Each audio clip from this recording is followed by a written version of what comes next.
Welcome to Have You Read It? The channel where we bring books to life, one summary at a time.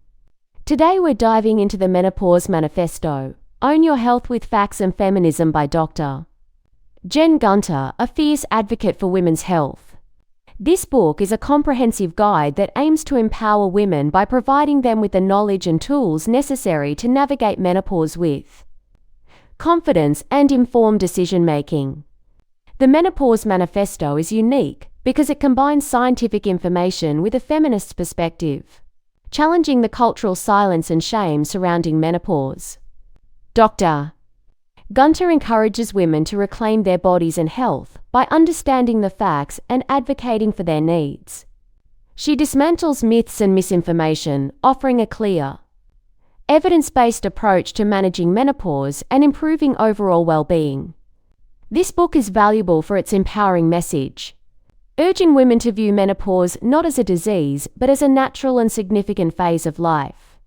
Okay, let's jump into the main ideas presented in the Menopause Manifesto.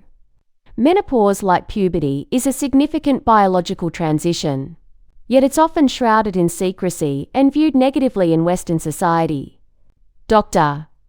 Gunter argues that this silence and negativity stem from medical misogyny and patriarchal beliefs that devalue women as they age and lose their reproductive capabilities. The book aims to counteract these harmful narratives by providing women with the facts and feminist perspectives needed to reclaim their health and bodies.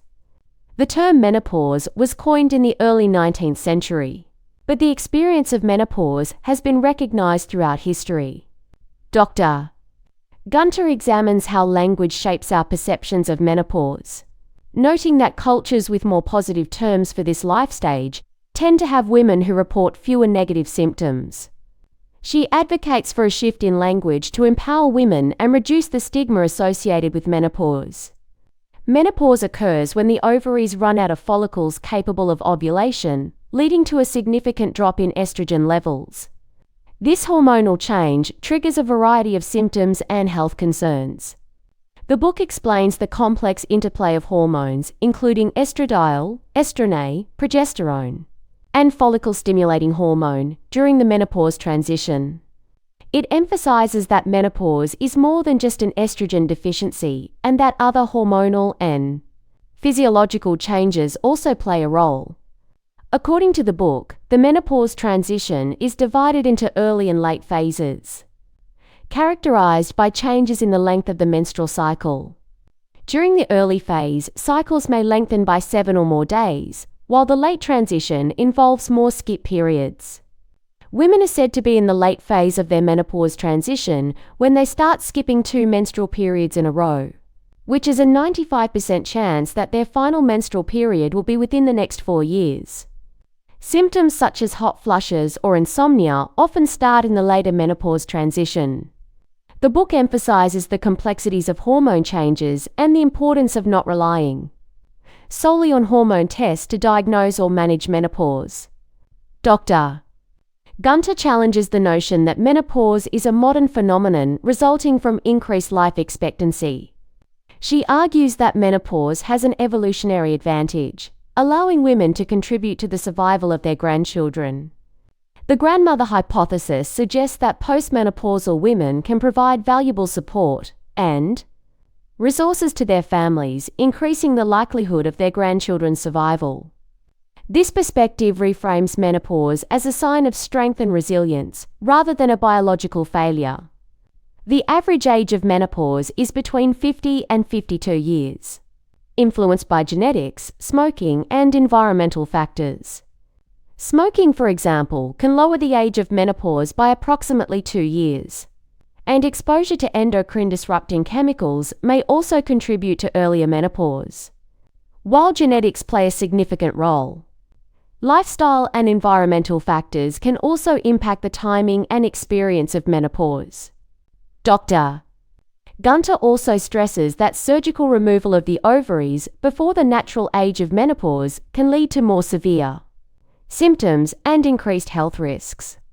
POI occurs when periods stop before age 40 and affects 1% of women. It may result from genetic conditions, autoimmune disorders, cancer therapy, or surgery, but often has no identifiable cause. Women with POI need estrogen therapy to reduce risks of cardiovascular disease and osteoporosis. According to the book, early diagnosis and appropriate treatment are vital for managing the long-term health consequences of POI.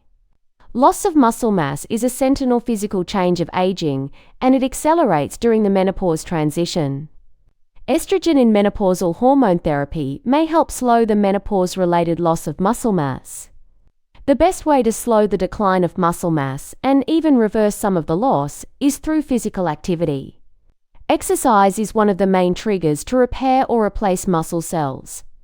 During the menopause transition, women are more prone to gaining visceral fat. With quality of life aside, menopause is also important because it's associated with a variety of health concerns, such as abnormal menstrual bleeding, osteoporosis, dementia, depression, vaginal dryness, and decreased libido.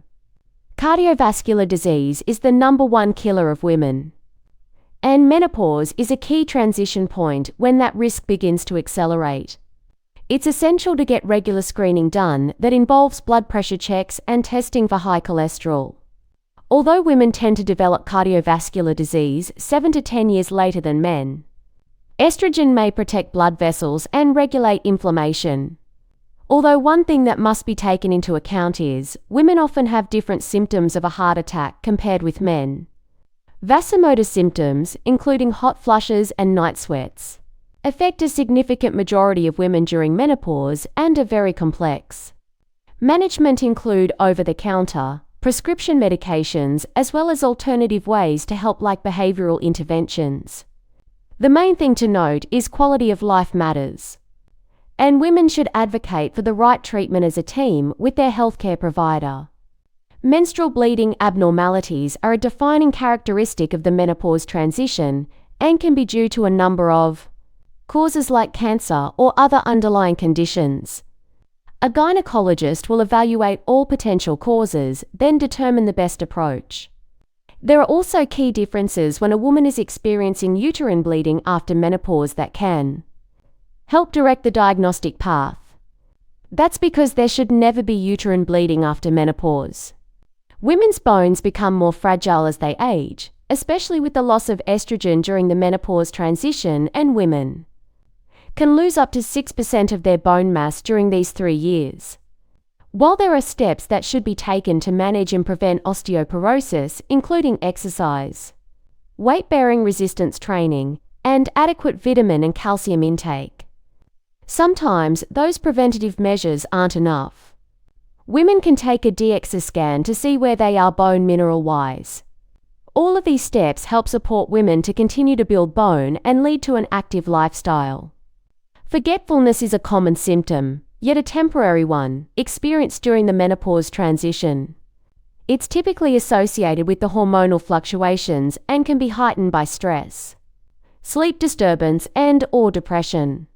While hormone therapy may be useful to help combat those symptoms, in the end, the science indicates that by and large, a woman's cognitive abilities are maintained and there is no cause for alarm.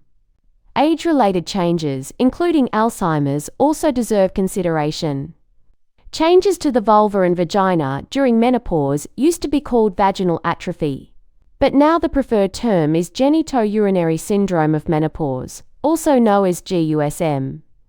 GUSM is common, yet there are societal factors that keep women from discussing vaginal issues with their provider, leading to women's silence and potentially suffering from treatable issues like decreased libido and painful sex.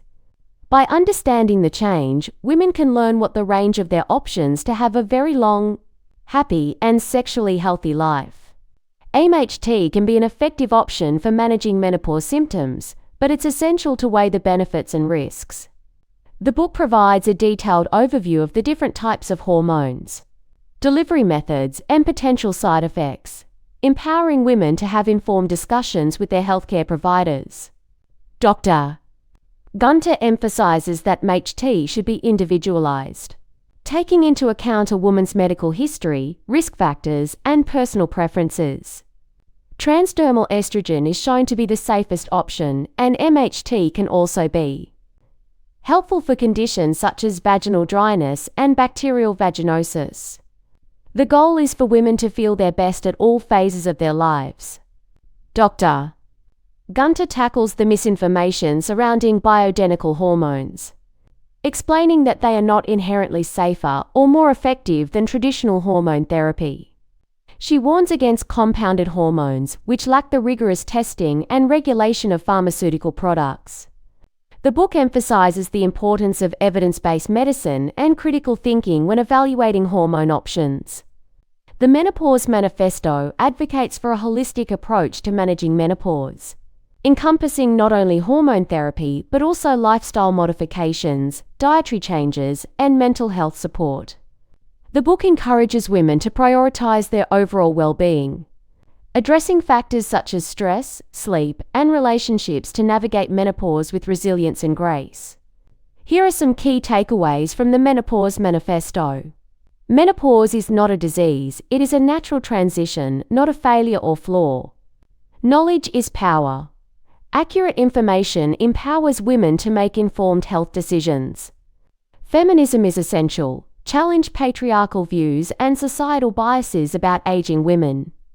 Every woman's experience is unique, symptoms vary widely, and individualized care is crucial.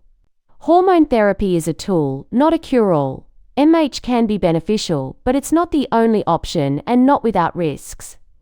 Lifestyle matters. Diet, exercise, and mental health significantly impact menopause.